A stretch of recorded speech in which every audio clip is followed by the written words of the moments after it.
나누고도 풍성해지는 삶 시리즈 첫 번째, 줄여서 말하면 나도 첫 번째 나도 나누고도 풍성해지는, 오늘 제목이 주는 것이 받는 것보다 복된 인생, 제목 말씀 전합니다. 여러분, 하나님의 가장 큰 특징이 뭐죠? 하나님은 무엇이다? 사랑이시다. 아멘이십니까? 예. 여러분이 아멘 안 해도 하나님은 사랑이십니다. 예. 하나님은 사랑이십니다. 그렇죠?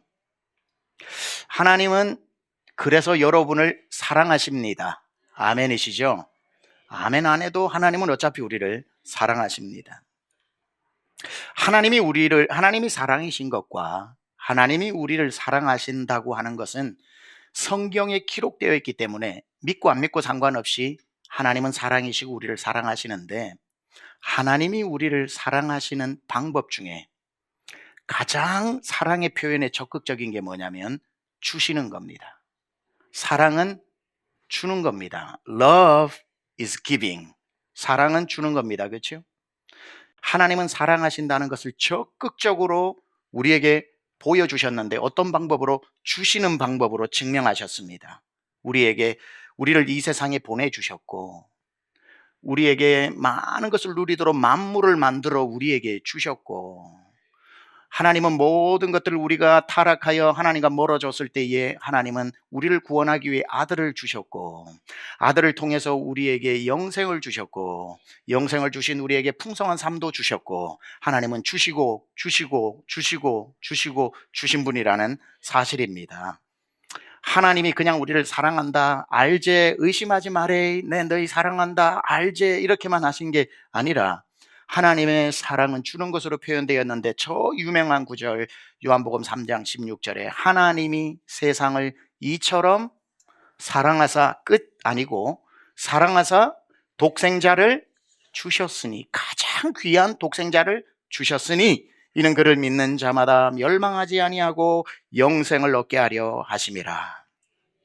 그래서 하나님은 우리를 사랑하시는 것을 가장 귀한 아들을 주시는 것으로 확정하셨죠. 따라서 우리가 구원받은 하나님의 자녀라고 다니면서 나 구원받아서 하나님의 자녀야, 나 구원받았어, 하나님의 자녀가 되었다고 라고 설명한다고 되는 것이 아니라, 내 안에 구원을 받고 하나님의 형상이 회복된 것은 누군가를 사랑하는 것으로, 사랑하되 그냥 라면 끓여 먹어 배고픈 자에게 권면하는 것이 아니라, 불쌍하다고 혀 차주는 것이 아니라, 야고보서에서 말씀하는 것처럼 그에게 옷을 벗어주고 그에게 라면 한 그릇이라도 끓여주는 그 사랑을 주는 것으로 확증할 때 너 구원받았구나. 왜? 너 안에 하나님의 성품이 있어. 하나님이 주는 게 특징인데 네가 주는 걸 보니까 하나님의 형상이 회복되고 구원받은 게 맞아. 이렇게 우리의 삶에서 그리스도의 하나님의 성품이 드러나야 하는 거지요. 그래서 요한일서 3장 18절은 우리에게 이렇게 말씀하고 있습니다. 자녀들아, 우리가 말과 혀로만 사랑하지 말고 행함과 진실함으로 하자. 행함과 진실함으로 하자. 자, 오늘 저와 여러분이 읽었던 사도행전 20장 35절은 사도 바울이 교회 지도자들에게 권면하는 내용입니다. 주는 것이 받는 것보다 복되다. 그 배경이 뭐냐면, 사도 바울은 1차 전도여행, 2차 전도여행, 3차 전도여행을 하고 마지막으로 이제 예루살렘으로 복귀하려던 그때 사도행전 20장이 에베소 밑에 있는 항구 도시 밀레도에서 에베소에 있는 자기 후임자인 디모데와 에베소 교회의 장로들과 에베소 교회가 개척했던, 즉 요한계시록 나오는 7교회로 예상되는 그 목회자들을 밀레도로 불러서 밀레도 목회자 세미나를 하는 장면이 사도행전 20장입니다. 그러고 난 뒤에 사람들이 그를 뜯어 말리면서 예루살렘으로 가지 마십시오. 환상 중에 보니까 당신이 가면 죽는다고 합니다. 바울이여, 살아서 복음 전해야지 왜 죽는 줄 알면서 갑니까? 하고 눈물 흘리면서 말릴 때에 바울이 그 유명한 말을 하지요. 나의 달려갈 길과 주 예수께 받은 사명, 곧 하나님의 은혜의 복음을 증거하는 일을 마치려 하면, 죽으면 어때? 내 생명도 조금도 귀한 것으로 여기지 않습니다 하고 결연한 의지로 예루살렘에 죽든지 살든지 가겠다고 이야기를 하고, 그 비장한 모습으로 에베소 장로들을 앉혀놓고 눈물의 고비를 설교를 합니다. 그때 뭐라고 이야기합니까? 여러분, 내가 떠난 후에 사나운 이리가 와서 여러분의 교회 성도들을 다 물어뜯고 삼키려고 할 때, 우리 주님이 피로 값주고 사신 교회니까 여러분의 생명을 바쳐서라도 성도들을 지키고 보호하여 하나님의 말씀으로 은혜 안에 머물게 하라고 그 설교를 한 다음에 이어서 이렇게 얘기합니다. 리더들이요, 장로들이요, 항상 성도들을 돌보고 약한 성도를 그냥 지나가지 말고 가난한 성도를 돌봐주는 주는 사람이 되십시오. 주는 것이 받는 것보다 복되다. 우리 주님이 말씀하신 것처럼 절대로 성도들을 여러분의 유익의 도구로 삼지 말고 성도들이 여러분 때문에 유익을 받을 수 있도록 성도가 여러분에게 주는 자가 되지 말고 여러분이 먼저 주는 자가 되십시오. 우리 주님이 주는 자가 더 복되다고 했으니까 반드시 여러분이 먼저 주는 자로 살아라고, 내가 그렇게 살았듯이 여러분도 그러한 지도자들이 되라고 마지막 고별 설교를 하는 그 맥락 속에서 오늘 35절 우리 주께서 말씀하시되 주는 자가 받는 자보다 복되다고 이야기하고 있는 겁니다. 바울은 이야기합니다. 사랑하는 에베소 장로들이요, 교회 안에 항상 약한 자를 먼저 생각하고 그들을 먼저 살피고 그들에게 주는 것을 아깝게 여기지 마십시오. 주는 것이 받는 것보다 복이 있다는 걸 늘 기억하라고 말하면서 그 맥락에서 35절을 읽으면 의미가 더 다가옵니다. 범사에 내가 여러분에게 모본을 보여준 바와 같이 이제 여러분도 수고하여 약한 성도들을 돕고 또 주 예수께서 친히 말씀하신 바 주는 것이 받는 것보다 복이 있다 하심을 늘 기억하십시오. 이렇게 말하고 있습니다. 여러분, 성경이 말합니다. 주는 삶이 받는 삶보다 복되다고, 늘 주면서 살아라고 우리 주님이 친히 말씀하셨다는 것. 그렇다면 세상의 이치는 받는 게 복인데 왜 성경은 주는 게 복이라고 할까요? 세상에서는 내가 얼마를 투자했는데 이만큼 받았다고, 내가 정말 누군가로부터 이런 선물을 받았다고, 그걸 참 운 좋은 사람, 복된 사람, 성공한 사람이라고 그러는데 왜 성경은 전혀 다르게 주는 것을 더 복되다고 말하고 있을까? 지금부터 여러분과 함께 주는 것이 왜 더 복된 삶인지 좀 살펴보려고 합니다. 첫 번째, 주는 것이 복된 것은, 주는 것은 내 것이 아닌 하나님의 것을 주는 것이기 때문에 그렇습니다. 여러분이 누군가에게 무엇을 줄 때 여러분의 것을 주는 게 아니라는 것을 알아야 됩니다. 내 것을 준다면 아까워서 못 주죠. 하나님은 우리에게 남에게 줄 것을 하나도 주시지 않고 그냥 마른 행주 짜듯이 남에게 주라고 명령하시는 분이 아니라, 하나님이 주라고 우리에게 명령하실 때는 우리에게 이미 주신 것이 있다는 것을 알아야 됩니다. 주시지 않고 명령하시는 분이 아니기 때문에 주신 자에게 주시는 명령이라는 것. 여러분 기억하십시오. 하나님이 여러분에게 무엇을, 재능을 주셨든지 돈을 주셨든지 남들보다 많은 시간을 주셨든지 삶의 여유를 주셨든지 뭘 주셨든지 간에 하나님이 여러분에게 주신 것 중에는 반드시 여러분의 것이 아닌 타인의 몫이 들어있다는 것을 알아야 됩니다. 나에게 재물을 주셨다면 하나님의 몫인 10분의 1이 있고 타인을 위해 주신 몫이 있고 그 나머지를 가지고 내가 경영활동을 통해 돈을 불리고 부자가 되고 투자를 하고 미래의 노후를 대처를 하든지 해야 되는 거지만, 내게 주신 것 중에 타인의 몫이 늘 있다는 것을 알고 하나님이 주신 것 중에 내 것이 아닌 흘려보내야 할 것이 있다는 것을 여러분 아셔야 됩니다. 우리에게 주신 것이 다 내 것이 아니라는 것. 이건 성경에 분명히 나와 있는 원칙입니다. 우리 하나님께서 너희가 가나안 땅에 들어가서 어떤 이들은 농사를 짓고 밀농사를 짓고 보리농사를 짓고 어떤 이는 포도나무를 심고 어떤 이는 감람나무를 심고 무화과나무를 심고 어떤 이들은 목축을 하여 양을 재배를 하더라도 너희가 무엇을 하든지 간에 그 소산에, 내가 너에게 주는 소산에 타인의 몫이 있다는 것을 기억해라. 가난한 자의 몫과 나그네의 몫과 자기 힘으로 경영할 수 없는 약한 자들을 위한 몫을 너에게 줬다는 것을 기억하라고 말씀하시면서 레위기 19장 9절 10절에 이렇게 말씀하고 있습니다. 너희가 가나안에 들어가 너희 땅에서 곡식을 거둘 때에 너는 밭 모퉁이까지 다 거두지 말고 내 떨어진 이삭도 줍지 말며 내 포도원의 열매를 다 따지 말며 내 포도원에 떨어진 열매도 줍지 말고 가난한 사람과 거류민을 위하여 버려두라. 나는 너희의 하나님 여호와이니라. 자, 밭에 주님의 명령이 그겁니다. 밀농사를 짓고 보리농사를 짓든지 무화과를 심고 포도나무를 심든지 무엇을 하든지 간에 밀농사 추수를 할 때 절대로 뇌 귀퉁이는 베지 마라. 그건 너희 것 아니다. 아무리 흉년이 들어 곡식이 모자라도, 아무리 풍년이 들어 그때 내가 내 콧간에 다 드리고 싶은 유혹이 있어도 베다가 내 귀퉁이는 너희 것 아니다. 타인의 몫이다. 지나가는 배고픈 사람, 허기져서 오늘 죽을 사람이 그 밭으로 와서 귀퉁이에 이삭을 잘라 비벼 먹고 살 수 있도록 나그네를 위한 몫으로 남겨두고, 손바닥만한 땅 하나 없어서 굶어 죽는 사람들을 배려하는 약자들을 위해서 남겨두라고 말씀하십니다. 포도가 아무리 가지가 찢어질 정도로 풍년이 되어 한 송이를 더 따면 그게 즉시 돈이 된다고 할지라도 나무에서 포도를 다 따지 마라. 언제든지 나그네와 가난한 자와 내일 먹을 양식이 없는 사람을 위해 그 나무의 열매 일정 부분을 남겨놓아라. 그 나무의 포도는 다 네 것이 아니다.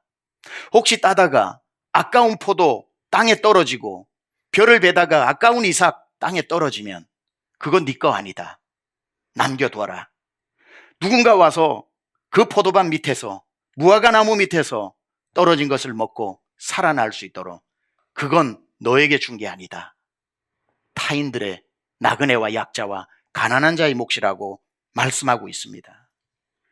여러분에게 주신 것도 마찬가지입니다. 하나님이 주신 것 중에 내 귀퉁이와 같은 것, 포도나무에 여러분의 수입 전체가 다 여러분의 곳간 안으로 들어가는 열매가 아니라 떨어지는 것, 아니 떨어지지 않아도 나무의 일정 부분, 곡식 얼마든지 내가 내 귀퉁이까지 아주 알뜰하게 배갈 수 있지만 남겨두는 것은 내 것이 아니기 때문에 하나님이 남의 몫으로 내 밭을 통해서 그들을 먹이시는 하나님의 섭리가 들어있기 때문에 내 수입의 일정 분량에는 항상 남을 위한 몫이 들어있어야 한다는 거죠. 그래서 주는 것은 내 것을 주는 게 아니라 하나님이 주신 것, 그 분량을 나누는 것이기 때문에 말씀대로 사는 자가 복된 인생이 되는 겁니다. 그래서 다 내 귀퉁이 남겨놓는다고 다 가난해지는 것 아니고요. 알뜰하게 내 귀퉁이 싹싹 베서 집에 창고에 들여놓는다고 다 부자 되는 것도 아닙니다. 성경에 보니까 잠언 11장 24절에서 25절, 이번에 나도 나누고도 풍성해지는 이 주제 구절인데요. 멋진 구절이 나옵니다. 흩어 구제하여도 더욱 부하게 되는 일이 있나니 과도히 아껴도 가난하게 될 뿐이니라. 구제를 좋아하는 자는 풍족하여질 것이요, 남을 윤택하게 하는 자는 자기도 윤택하여지리라. 내 걸 챙긴다고 다 부자 되는 것 아니고, 나눠준다고 다 가난해지는 것이 아니라, 나눠주는 것을 보고 오히려 구제를 좋아하는 자는 하나님이 풍족하게 채우시고, 남을 윤택하고자 했는데 결국은 하나님이 나를 윤택하게 만들어 주시더라는 거죠. 주제 구절이니까 우리 24절 25절 우리 한 목소리로 같이 믿음 가지고 그대로 될 줄 믿고 한번 봉독하겠습니다. 시작.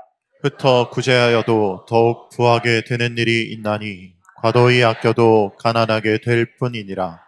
구제를 좋아하는 자는 풍족하여질 것이요, 남을 윤택하게 하는 자는 자기도 윤택하여지리라. 아멘. 아멘. 남을 돕고도 더 풍성해지고 윤택해지는 복이 있기를 축복합니다. 첫 번째, 주는 자가 복된 이유는 뭐냐면은 하나님이 내게 주신 것 중에 남을 위한 몫으로 주라고 주신 부분이 있다는 것, 그걸 실천하는 자가 복된 삶이라는 거죠. 두 번째, 주는 것이 왜 받는 것보다 복되는가 보니까 주는 자는 주고 사람을 얻기 때문이랍니다. 주고 사람을 얻는데요. 여러분, 물질을 주고 사람을 얻는 건 대단한 일입니다. 물질을 5를 주고 물질 50을 받는 것보다 누군가의 물질 5를 주었는데 사람 5명을 얻는 것이 나중에 얼마나 그 사람에게 복이 되는지 모릅니다. 잠언 11장 26절에 이런 구절이 나와요. 곡식을 내놓지 아니하는 자는, 아까와 연결해 보면 이런 거겠지요. 밭 내 귀퉁이를 아까워 다 잘라버리고 남들에게 배려해서 내놓지 않는 자는 결국 백성에게 저주를 받을 것이나 파는 자는 또는 나누는 자는 그의 머리에 복이 임하리라. 곡식을 내놓지 않는 자는 결국은 곡식 내가 더 벌어들여도 결국은 사람들을 통해서 저주를 받는답니다. 이게 무슨 뜻일까요? 어떤 사람이 길 가다가 나그네와 약자와 손바닥만한 땅 하나 없어서 보릿고개 넘어가면서 자기 아이의 손을 잡고 엄마 배고파 조금만 기다려 저기 밭이 보인다 하고 가서 그 귀퉁이에 이삭이라도 잘라 먹으려고 갔는데 아주 야속한 주인이 귀퉁이까지 싹싹 알뜰하게 다 베어져 가버린다면 얼마나 그 엄마의 마음에 한이 남겠습니까? 얼마나 한이 남겠습니까?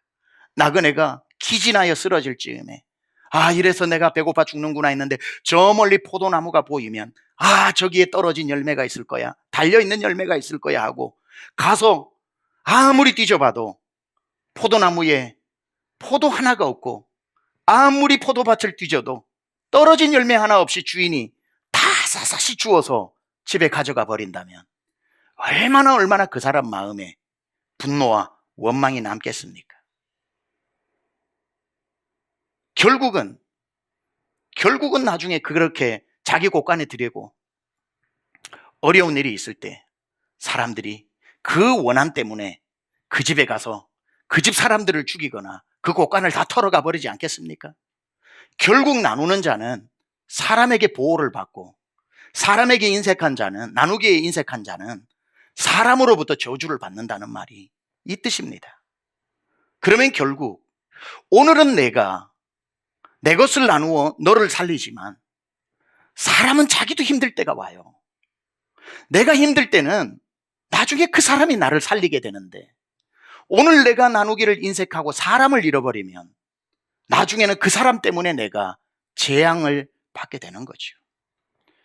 하나님이 왜 나누라고 하냐면 나누는 자만 환난 때에 하나님이 그 사람들을 통해 지켜주시기 때문에.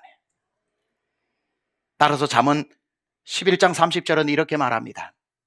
의인의 열매는 생명나무라 지혜로운 자는 무엇을 얻느니라? 사람을 얻느니라. 여러분, 사람을 얻으시기 바랍니다. 여러분은 몇 명의 사람을 나누어서 얻었나요? 여러분 나중에 힘들어질 때 한 몇 명쯤 와서 이거라도 써, 이거라도 급한데 써, 밥은 먹었어, 집에 와서 청소해주고 죽이라도 두고 가고 있는 돈이라도 좀 옆에서 찔러주고 몇 명쯤 여러분 힘들 때 와서 여러분과 같이 울어줄 사람 몇 명 남겨놓고 계신가요? 여러분 어려울 때 내가 언젠가 저런 날 올 줄 알았어, 드디어 왔네, 한번 당해봐라, 그 서러운 마음 너도 한번 경험해봐라. 내 고난을 비웃고 내 고난을 구경하고 오히려 속으로 웃는 사람은 몇 명일 것이며 내가 힘들 때 같이 달려와서 내 곁을 지켜준 사람은 몇 명 얻고 살아가십니까? 지혜로운 자는 사람을 얻느니라. 이쯤 되면 이렇게 말씀하시는 분이 있을 겁니다. 목사님, 사람은 믿을 존재가 못 됩니다. 그렇게 해줘도 배신 때립니다. 내가 힘들 때는 안 도와줍니다. 자기 힘들 때나 뭐 약속하면서 내가 다음에 이렇게 갖고 저렇게 갖고 사람 믿을 게 못 됩니다. 머리 검은 짐승은 거두지 마라 그랬습니다. 다 틀린 말 아니에요. 인생 경험에서 나오시는 거잖아요. 사람에게 얼마나 많이 속아 보셨습니까? 그래서 이 말이 여러분에게 어떻게 다가갈지 몰라도 맞아요. 여러분, 우리가 세상 사는 이치로 사람을 남겨도 최 집안처럼 그런 일도 있겠지만 배신당하는 일도 있어요. 쉽지 않습니다. 그런데 사람에게 나누어 줬다가 사람이 나를 도와주지 않는다고 해도 우리는 상관없어요. 왜냐하면 그 모습을 고스란히 하나님이 보고 계시기 때문에. 하나님이 채워주시면 되지, 사람에게 심었다고 사람이 꼭 도와줘야 됩니까? 사람은 배신할 수도 있고 약속 못 지킬 때도 있고 내가 힘들 때에 몰라서 못 도울 수도 있으니 도와줬는데 아무도 안 돕는다고 사람에게 마음의 원한도 가지지 마세요. 우리에게는 하나님이 계십니다. 나 여호와가 있느니라. 야, 이 사람아, 내가 네 하나님이다. 사람 안 도와주면 어때? 내가 있는데 하나님이 너 있을 것을 채우시리라. 우리 환난 때에 사람이 아니라 가장 먼저 달려오실 분이 하나님이시라는 사실입니다. 그래서 주는 삶은 여전히 복된 거죠. 내게 주신 것 중에 남을 위한 몫이 있고, 내게 있는 것을 주는 것이 복된 것은 주면서 사람을 얻고 하나님의 도움을 얻을 수 있기 때문에. 세 번째, 주는 것이 왜 받는 것보다 복된가라고 했을 때에 주는 것 자체가 복받은 삶이기 때문에. 여러분, 주기를 좋아하는 사람은 가만 보세요. 나중에 이거 주면 10배로 갚아줘, 이렇게 해서 주는 사람이 없어요. 주기를 좋아하는 사람 보면 그 자체를 즐거워하고 그 자체를 감사해야 하고, 아이고, 사람에게 뭐 꼭 갚음 받으려고 돕나요? 나는 없어도 콩 한 쪽이라도 나누는 게 좋아요 라고 하는 그 부요한 마음, 그 풍요로운 마음, 그게 하나님이 주신 하나님의 성품의 마음. 있어서 주는 게 아니라 주는 자체가, 평생 받으면서 살고 싶으세요? 아니면 주면서 살고 싶으세요? 줄 수 있다는 자체가 복 아닙니까? 사실 주고 난 뒤에 무엇을 받기로 기대하고 주는 것도 안 주는 사람보다 100배는 잘하는 일이지만, 따지고 보면 혹시 누군가에게 받지 않아도 내 평생 주면서 살았구나 생각하면 그 자체로 엄청난 복을 이미 받은 것 아닙니까? 그래서 잘 베푸는 사람을 보면 베풀고 다시 채워져서 기쁘다 채워져서 기뻐하는 사람이 아니라 이미 베풀 때 기뻐하더라고요. 목사님, 나는 그냥 아무것도 다시 안 돌아와도 그냥 베풀면서 사는 게 마음이 편해요.